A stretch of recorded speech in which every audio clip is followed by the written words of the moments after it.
अस्सलाम वालेकुम five class, कैसे हैं आप लोग बच्चों। आज 11 जनवरी है और पीर का दिन है। आज हम उर्दू का सबक पाक चीन दोस्ती के सवाल जवाब करेंगे। पहले हमने इसके अल्फाज मायने किए थे और खुलासा किया था। आज हम इसके सवाल जवाब करेंगे। सवाल नंबर 1 है, चीन किस बरआज़म में वाक़ है। इसका जवाब है चीन बरआज़म एशिया में वाक़ है। सवाल नंबर 2, चीन कब आज़ाद हुआ। इसका जवाब है चीन 1949 में आज़ाद हुआ, यानी कि 1949।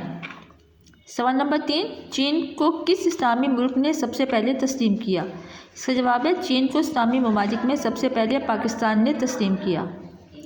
सवाल नंबर 4, दुनिया का 8वां अजूबा किस शाहराह को कहा जाता है।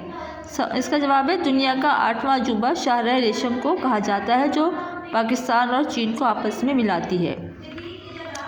सवाल नंबर 5 है, पाक चीन इक़्तिसादी राहदारी मंसूबे का फ़ायदा किसे होगा।